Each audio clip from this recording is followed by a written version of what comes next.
में तो इंसान की बात जी, तो फिर जब मैं इंसान की बात कर रहा था आप नेचर की बात करने लग गए। क्रॉस एग्जामिनेशन नहीं। हाँ, अब आप मुझे बोलने नहीं देंगे तो अलग बात है, आप बोलिए, मैं मुझे कोई जल्दी नहीं। जी नहीं, ये क्रॉस एग्जामिनेशन मुझे बोल तो लेने दीजिए। जी बोलिए। क्या बात ये है कि ह्यूमन सोसाइटी तभी साथ में रह सकती है जब वो मोहब्बत से, एकता से, एक दूसरे के एहतराम करके रहे। इसके अलावा पॉसिबल नहीं, अकेले तो इंसान रह ही नहीं सकता। वहाँ पर कुछ लोग हैं जो फाउल करते हैं, वो फाउल हम हमेशा से तारीख में होता आया है। आज ये हो रहा है, जो हो रहा है बहुत बुरा हो रहा है, बहुत जालिमाना है, बहुत जाबराना है।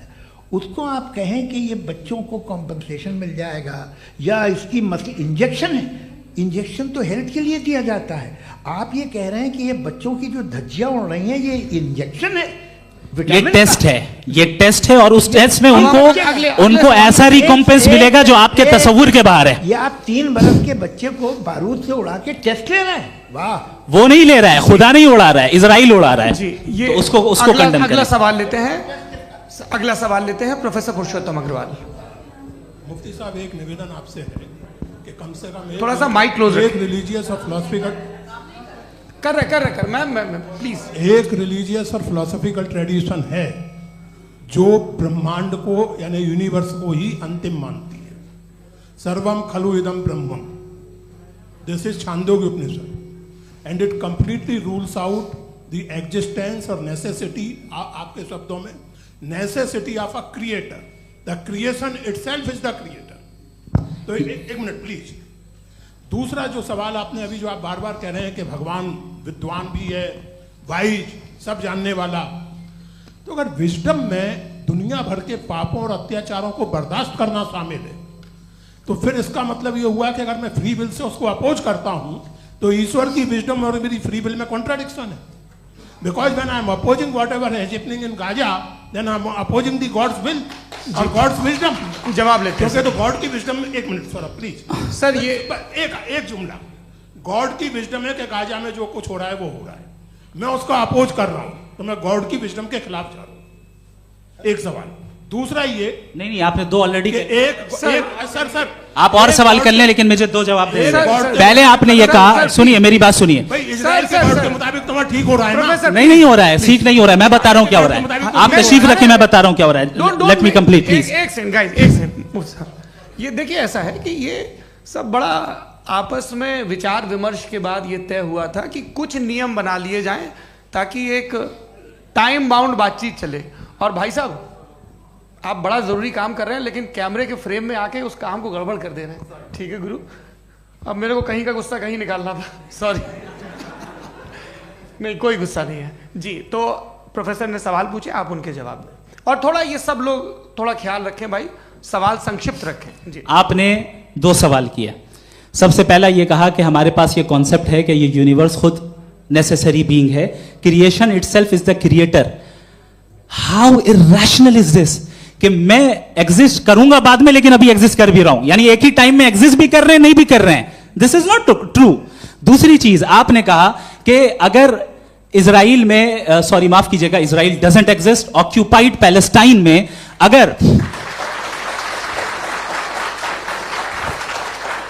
अगर ऑक्यूपाइड पैलेस्टाइन में बच्चों को मारा जा रहा है फ्री विल की वजह से और गॉड नहीं रोक रहा, ये कॉन्ट्रडिक्शन है। ये बताइए कि एक एग्जाम में एक बच्चा गलत आंसर लिख रहा है, सुनिए, एग्जामिनर चाहे तो रोक सकता है, क्यों नहीं रोक रहा है? ये कॉन्ट्रडिक्शन है, ये कॉन्ट्रडिक्शन नहीं है। नहीं सर, ये आपस में जी, ये क्या आपका सवाल? माइक दीजिए। फ्री विल दिया गया है टेस्ट के लिए, अकाउंटेबिलिटी के लिए। अगर फ्री विल नहीं होता तो आप कहते हैं हमें रोबोट बना दिया गया। नॉट मिसरिप्रेजेंट माय पोजीशन, आपकी जो भी पोजीशन, मैं अपनी फ्री विल के नाते, अपने ह्यूमन विजडम के नाते गाजा में हो रही अत्याचार का विरोध करता हूं। बिल्कुल करना चाहिए। आपके हिसाब से मैं गॉड की विजडम का विरोध कर रहा हूं? बिल्कुल नहीं, जो हो रहा है गॉड, बिल्कुल भी नहीं, बिल्कुल भी नहीं। उसका वहां पर गाजा में कत्ल होना ये इंसानों के गलत इस्तेमाल का नतीजा है, फ्री विल के इस्तेमाल का नतीजा है। गॉड इसका हुक्म नहीं देता, उससे रोकता है। यही तो मसला है ना, आपके लिए कॉन्सेप्ट क्लियर? नहीं भाई, आपने तो बताया था इंजेक्शन लगाने से बच्चे को तकलीफ होती है, ये इंजेक्शन लगा। सर आप ऐसे रेटोरिक स्टेटमेंट दे तब तो कोई मसला नहीं, आपने समझते बोला कि रहेंगे। Injection this is a rhetoric statement, this is not a logical argument sir. I am sorry, I am sorry. आखिरी 30 मिनट बड़े मुश्किल होने वाले हैं। जी मुफ्ती साहब आगे बैठे हैं, इनको माइक दीजिए। हाँ तरुण, माइक आप अपने पास रखिए, आपको कैमरे का फ्रेम पता है। जी सबसे पहले दोनों को मुबारकबाद। एक सर अपना आप नाम बता दें। आप अमेरिका में शिकागो में रहते हैं, इतना मुझे याद है। बताया आपको, यासिर नदीम अलवाजदी मेरा नाम है। जावेद सर आपसे एक क्वेश्चन है इन्फिनिट रिग्रेस के ताल्लुक से। एक हाइपोथेटिकल सिनेरियो है, मसलन अगर आप सर माइक थोड़ा सा प्लीज क्लोज रखिए। जी अगर आप शायर इसलिए हैं कि आपके कोई उस्ताद शायर थे, और वो इसलिए शायर थे कि उनके कोई उस्ताद शायर थे, और इसी तरीके से हम माजी में पीछे चलते चलते चले जाएं और कहीं ना रुके, तो माफ कीजिएगा आप कभी शायर नहीं हो सकते। लेकिन आप शायर हैं, आपका शायर एग्जिस्ट करता है, इसका मतलब ये है कि आप कहीं ना कहीं रुके हैं। तो मेरा सवाल ये है कि क्या आप इन्फिनिट रिग्रेस ऑफ कॉजेस को लॉजिकल फैलेसी मानते हैं या नहीं मानते? हाँ या ना?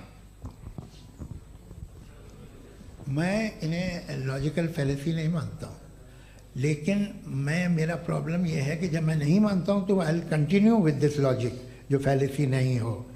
आप एक जगह रुक जाते हैं जाके, आप कहते हैं ये गेंद कैसे बनी, ये जजीरा कैसे बना, ये समंदर कैसे बना, ये ज़मीन कैसे बनी, और अचानक गॉड पे जाके आपको ब्रेक लग जाता है।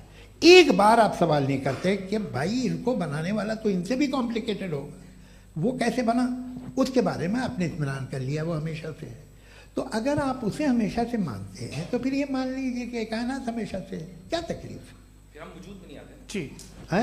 हम मौजूद नहीं। अच्छा सर क्यों नहीं हो सकते? मैं बताऊं प्लीज। जैसे मैंने मिसाल दी आपके शेर की, आपका शेर कभी वजूद में ना आता अगर शायर इसी तरह चलते रहते हमेशा। जी माइक मेरे ख्याल से एक सेकंड, इन्फिनिट रिग्रेस का कॉन्सेप्ट क्लियर नहीं हो पाया, ऐसे रहने दें, लेट्स मूव ऑन सर। ठीक है। हाँ थोड़ा सा मॉडरेटर का भी ख्याल रखें। नहीं आपने तो रखा है, आपने रखा है। यहाँ पे गौहर रजा साहब हैं, वो भी एक सवाल पूछना चाहते हैं। माइक यार नीचे से ऑन कर दिए नीचे। पहले तो ये कह दूं कि मैं उन बच्चों से शर्मिंदा हूं जिनको गजा में कत्ल किया गया, क्योंकि हमारे होते हुए कत्ल किया गया। लेकिन उससे ज़्यादा शर्मिंदगी इस बात से हुई कि मुझे लगा कि मुफ्ती साहब उसको जस्टिफाई कर रहे हैं। बिल्कुल भी नहीं, आप बहुत ही गलत। मुझे लगा मैं गलत हो सकता हूं, बिल्कुल गलत मैं है। सवाल पूछ रहा हूं, सवाल मैं सवाल पूछ रहा हूं। मैं जावेद भाई से डिसएग्री करता हूं। एक सेकंड देखिए, अगर देखिए ऐसा एक सेकंड आप सर वेट अरे आप कुछ मेरे पहले मुझे अपनी बात कह लेने दीजिए। अगर ऑडियंस तय करेगी तो फिर मॉडरेटर का मतलब नहीं। मेरा आप सबसे ये कहना है, ये बहस दो लोगों के बीच में है, एक तरफ मुफ्ती साहब, एक तरफ जावेद साहब। पिछले 1.5 घंटे से ये लोग अपने अपने तर्क रख रहे हैं। आपकी इनसे इत्तेफाकी हो सकती है, ना इत्तेफाकी हो सकती है। मेरे उस्ताद मुझे सिखा गए हैं कि मुखामुखम में असहमति की गुंजाइश बची रहनी चाहिए। अगर मैं आपकी बहुत इज्जत करता हूं गौहर साहब, आपने जो कमाल की किताबें लिखी, साइंटिफिक टेम्परामेंट, लेकिन मेरी ये गुजारिश है आप सबसे कि यदि आप इन लोगों ने जो बोला उन पर टिप्पणियां करेंगे तो ना वक्त की पाबंदी रहेगी ना वो अनुशासन। आप सवाल पूछ लें, उस सवाल में जो बात आ जाए वो आ जाए। मैं जावेद साहब से डिसएग्री करता हूं, इसलिए जावेद साहब से सवाल पूछ रहा हूं। आपका सवाल जावेद अख्तर साहब से। और सवाल यह है मेरा कि जावेद साहब ने कई बार लॉजिक का इस्तेमाल किया कि साइंस में लॉजिक है और रिलीजन में लॉजिक नहीं है। मेरा ख्याल यह है कि रिलीजन में भी लॉजिक है, लेकिन उस लॉजिक की बेसिस ये है कि आप रुक जाते हैं, जिसका जिक्र जावेद साहब ने बार बार किया, यानी खुदा के तसव्वुर पे आते हुए, गॉड के तसव्वुर पे आते हुए रुक जाते हैं। और इसमें सवाल पूछना मतलब फॉरबिडन होता है। सवाल यह है कि क्या जावेद साहब इससे एग्री करते हैं कि साइंस की लॉजिक अलग है और रिलीजन की लॉजिक अलग है? बताइए सर। देखिए 3 चीज़ें हैं, साइंस है, एक है मंतिक है, इस्तिदलाल है, और एक जो है कुछ भी नहीं है, फेथ है, अकीदा है। मैं अकीदे की लॉजिक का कायल नहीं हूँ। मुझे आप इस्तिदलाल से, लॉजिक से, रीज़न से, समझाइए, मैं मानने को तैयार हूँ, मेरा क्या नुकसान होगा। लेकिन ये कि अकीदे पे मैं नहीं जा सकता हूँ। अकीदे का मतलब है कि तुम ये मान लो, सवाल ना करो, ये नहीं। आप सारी बातें करके, बड़ी साइंटिफिक बातें करके एक जगह जाके खुदा के हुदूद पे रुक जाते हैं, सरेंडर कर देते हैं। मैं सरेंडर करने को तैयार नहीं। That's all. जी, ये आगे सर बैठे हुए हैं, इनको माइक दीजिए। भाई वो आप पूछना चाह रहे थे ना भाई? हाँ, नहीं मैं ये थैंक यू जी, आपका नाम?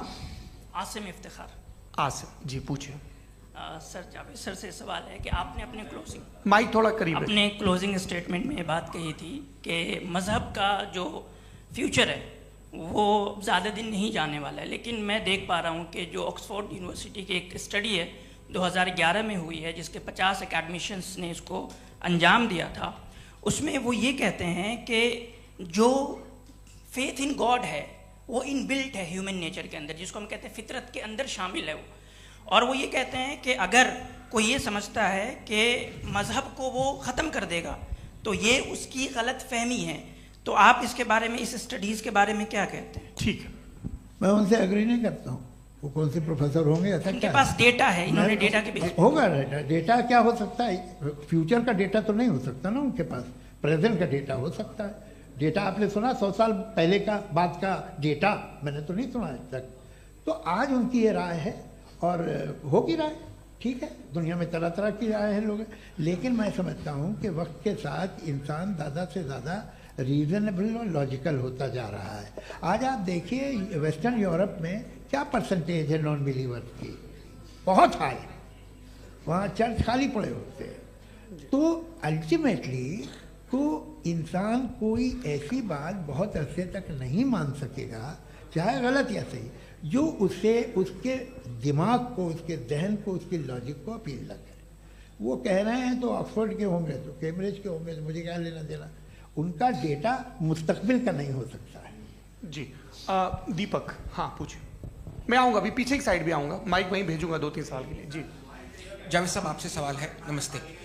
अरे भाई सर, अगर आप ही लोग तय करना है तो फिर 200 लोग तय कर लें। ये एक साथ नहीं sir, please don't do this sir. Everybody has a right sir, but we can only take selected questions. No sir, ये यंग लोग भी हैं तो इनकी ये अब उतने बात यंग, सुनिए। भाई आप यंग हैं कि नहीं हैं? एक मिनट, वो कह रहे हैं वो भी आएंगे, यंग हैं पूछ रहे हैं ना साहब, भाई। आप उनकी नौजवानी पर दावा उनको ही करने थे।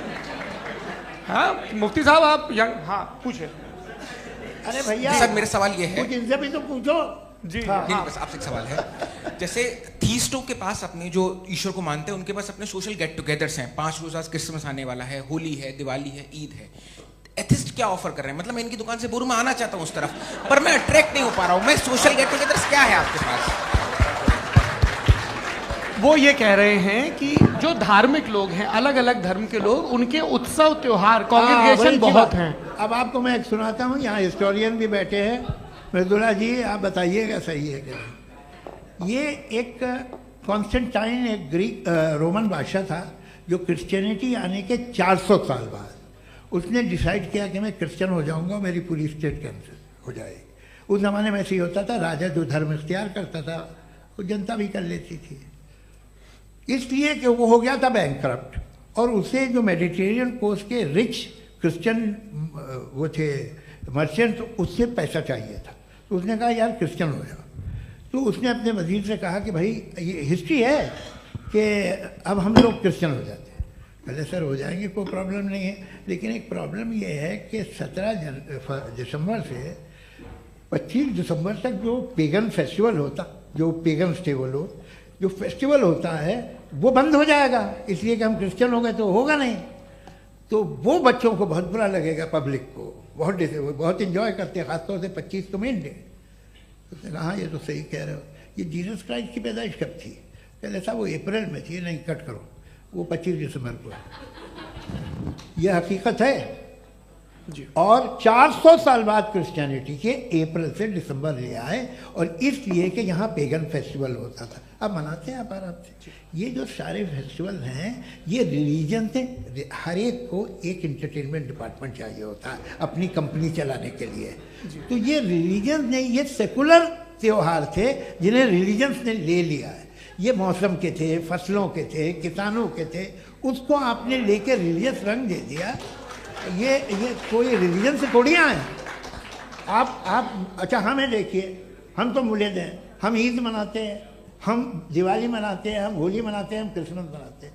बम्बई की फिल्म इंडस्ट्री की सबसे बड़ी होली हमारे घर में, सबसे बड़ी ईद हमारे घर में। वो हमारी सोशल वो है, हमारा हेरिटेज है। ऐसा थोड़ी है कि we will throw the baby along with the water.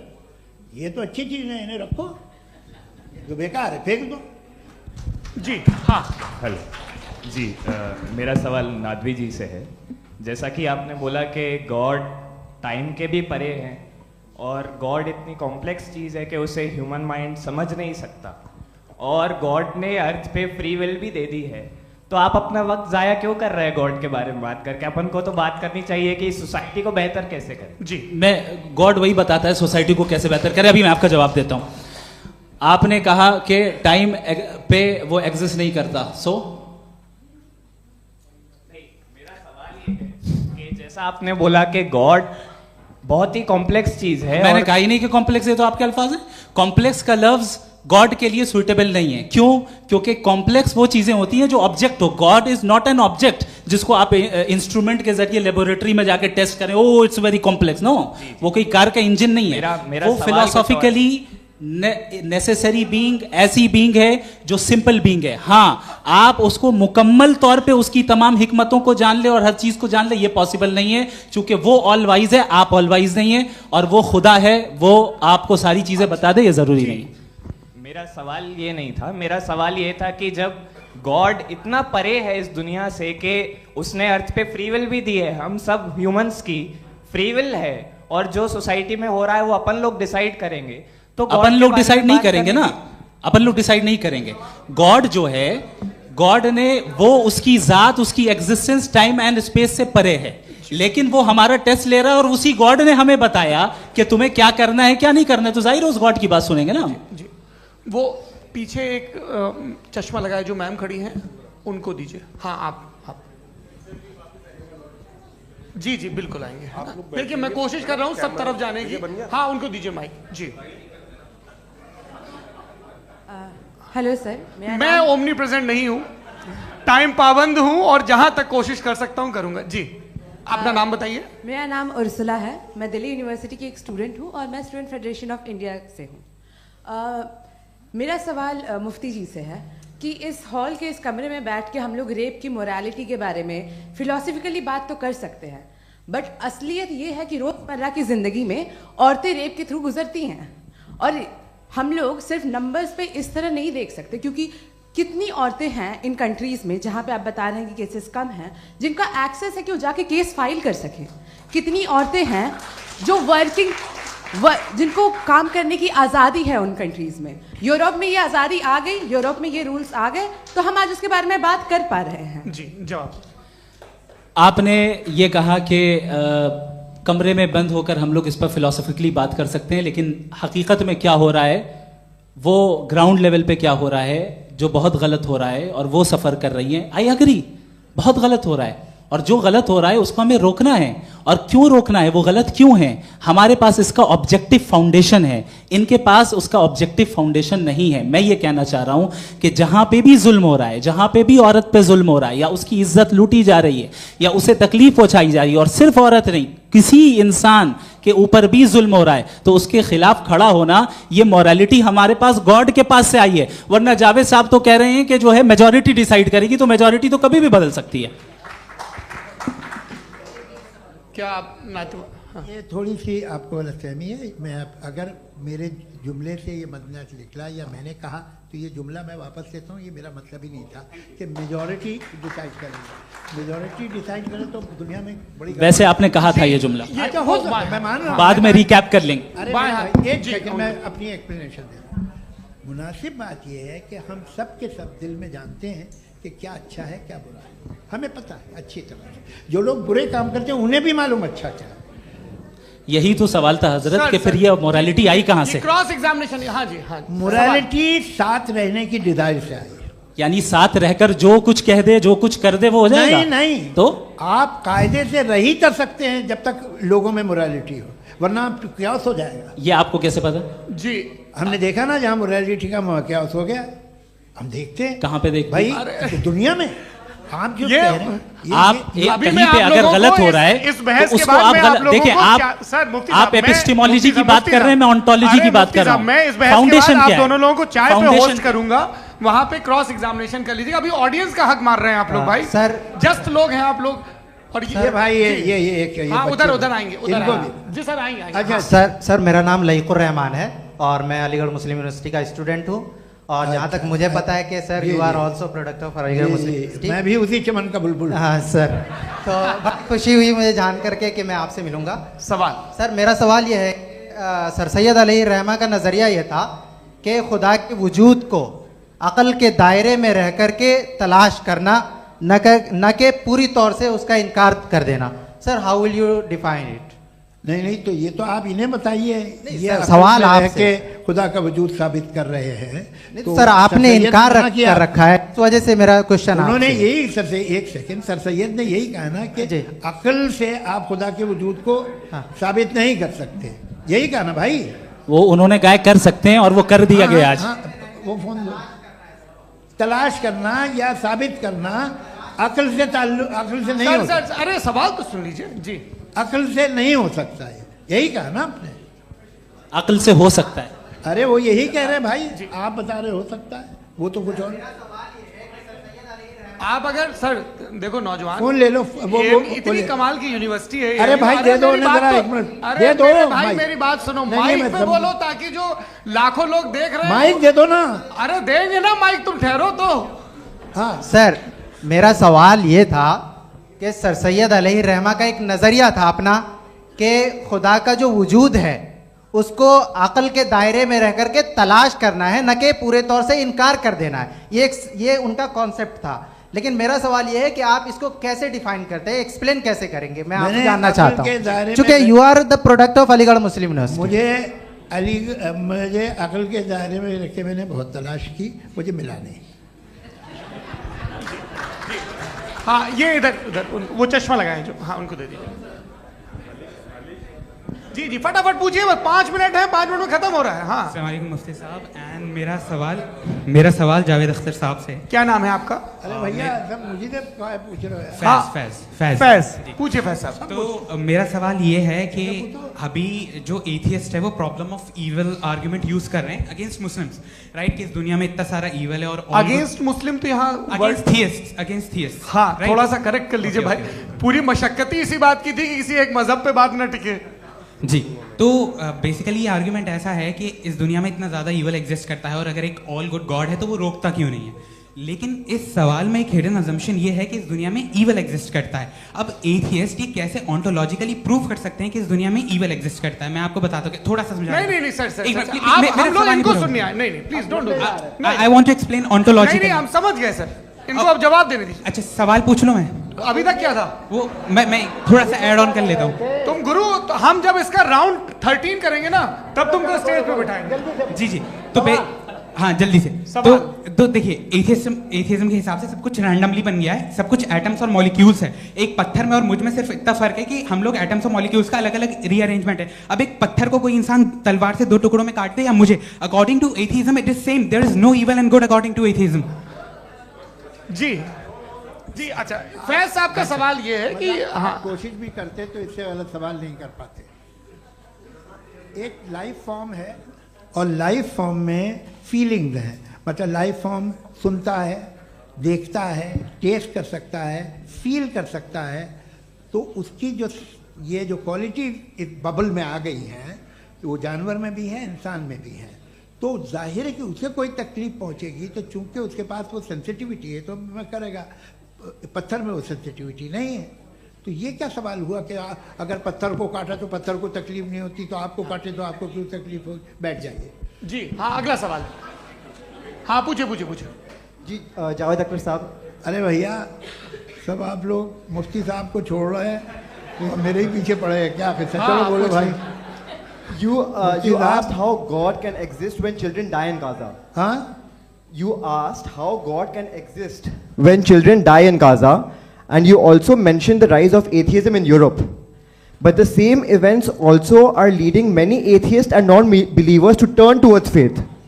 How do you interpret this contradiction, where suffering pushes some away from God yet brings others closer to belief. देखिए, आपको एक बात बताऊं, दुनिया परफेक्ट तो कहीं भी नहीं है, हर जगह कुछ खामियां हैं। बेटा एक मिनट, आप ही को कहेंगे, देखो वो तो कुछ खामियां, कमज़ोरियां, खराबियां सब जगह है। लेकिन अगर देखोगे ईमानदारी से कि दुनिया सबसे ज़्यादा महज़ब कहाँ है, एक आम शहरी को कहाँ हुकूक हासिल हैं, वो बोल सकता है, अपनी मर्ज़ी से काम कर सकता है, अपनी मर्ज़ी से राय दे सकता है, हुकूमत के ख़िलाफ़ बोल सकता है, बरसर इक़्तिदार लोगों के बारे में बोल सकता है, सरमायादारों के ख़िलाफ़ बोल सकता है। तो आपको ये स्कैंडिनेवियन कंट्रीज़ में मिलेगा, वेस्टर्न यूरोप में मिलेगा। मैं नहीं कह रहा वो परफेक्ट है, बिल्कुल नहीं, वहाँ बहुत ख़राबियाँ भी हैं, परफेक्ट तो कोई। लेकिन जिन जिन मुल्कों में, लैटिन अमेरिका देखो, गल्फ़ देखो, वहाँ पर आपको ये ज़रूर है कि रेप नहीं होते होंगे। रेप की ज़रूरत क्या है भाई, उसको तो ख़रीद लो, घर में रखो, सड़क पर रेप करने की क्या ज़रूरत है। मगर सुनिए सुनिए सुनिए, मगर हकीकत ये है कि वहाँ शख्सी आज़ादी राय देने की, बोलने की नहीं है। जी, ये एक आखिरी सवाल मुफ्ती साहब से। हाँ मैम, इनको माइक दीजिए। शुक्रिया। मेरा नाम मनीषा है, मैं हरियाणा से आई हूँ। मैं मुफ्ती साहब से एक बात पूछना चाहती हूँ। आप बार बार जावेद साहब को कॉन्ट्राडिक्ट तो कर रहे हैं कि आपने ये कहा, लेकिन आप भी अजम्पशंस के बेसिस पे बात कर रहे हैं। आपने खुदा के होने का कौन सा प्रूफ पेश किया है, खुदा की एग्जिस्टेंस का? अब इस सवाल को अलग रहने दीजिए, कौन एथीस्ट है कौन नहीं है। और दूसरी बात जो आपने एक छोटी सी कही थी कि ये फ्री विल का इस्तेमाल करता है इंसान अपनी, लेकिन इस फ्री विल का इस्तेमाल में मतलब खुदा ने ये दे दी सबको ये इजाजत कि वो कितना घिनौनापन और कितने ज्यादा खराब से खराब तरीके इस्तेमाल कर सकते हैं। जवाब सुनते जी। आप फ्री विल को मानती है ना, या अब कहती है कि फ्री विल नहीं है ना, मानती है ना? तो अब आपके पास इसका कोई एक्सप्लेनेशन नहीं है कि अगर एक इंसान उस फ्री विल का इस्तेमाल करके गलत काम कर रहा है और बच के अच्छी जिंदगी गुजार के निकल जा रहा है, उसका कोई रिकम्पेंस नहीं है। हमारे वर्ल्ड व्यू में जो इंसान गलत काम कर रहा है उसको भी रिकम्पेंस यानी उसका बुरा बदला मिलना है, और जो सही काम कर रहा है उसको सही बदला मिलना है। लिहाजा जो फ्री विल है वो इस तरीके से है कि एक लिमिटेड टाइम तक खुदा ने मोहलत दी है। ऐसा नहीं कि छूट दे दी, जो करना है करते रहो हमेशा। वक्त आएगा जब एग्जाम का टाइम खत्म होगा तब रिजल्ट आएगा, दौराने एग्जाम जबरदस्ती आपको नहीं बताया जाएगा। अरे भाई एक सेकंड, जी सवाल मुफ्ती साहब से मेरा, मुफ्ती साहब से, जी मैम रुक जाइए, आपसे फोन, आप इसके बाद आपसे माइक, बोलिए। मैं मुफ्ती साहब एक ही सवाल करता हूँ कि अगर जो हो रहा है फ्री विल से हो रहा है और एक दिन बरोज़ क़यामत इंसाफ होगा मैशर में वगैरह वगैरह, तो दुआ क्यों मांगते हैं लोग?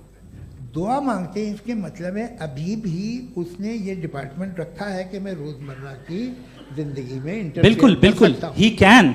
तो तुम कैन हो, तुम मुझे नौकरी दिला देते हो, मेरे बेटे को ग्रीन कार्ड दिला देते हो, और 45,000 बच्चे मरते हो, उन्हें रोकते नहीं हो। नहीं तो क्या आप ये कह रहे हैं कि इस दुनिया में जालिमों को कभी पकड़ ही नहीं होती है? अरे जो भी पकड़ होगी वो बच्चे रोते हैं। बिल्कुल, देखिए मैंने अपने ओपनिंग स्टेटमेंट में यही कहा था कि जनाब जावेद साहब सिर्फ इमोशनल आर्गुमेंट देंगे। This is an emotional argument. ये छोटे मोटे इसके पीछे का रीजन मैंने बताया क्या है, देखिए इसके पीछे का रीजन क्या है मैंने बताया। मंच से आप लोगों को सज्जनों इसलिए कह रहा हूं ताकि थोड़ा सा आपके कॉन्शियंस पे जोर रहे कि आपको ऑर्डर बचा के रखना है। वक्त तय हुआ था, ये वक्त पूरा हुआ, आपने इतने धैर्यपूर्वक सुना, मैं आप सबका बहुत बहुत शुक्रगुजार हूं। यदि इन दोनों विद्वानों की इच्छा होगी तो कभी हम इस बातचीत का राउंड 2, राउंड 3, यही तो देखिए खूबी है इंसान की कि बहस मुबाहसे में वो पड़ा रहता है। आप लोगों ने बड़े धैर्य का परिचय दिया, बहुत बहुत शुक्रिया। इसी के साथ ये बातचीत यहाँ पे समाप्त होती है। मैं एक बात बता दूं, ये सारी बहस हो गई, अब मुफ्ती साहब और बड़े मुफ्ती साहब इन साथ के साथ मैं खाना खाने वाला हूँ।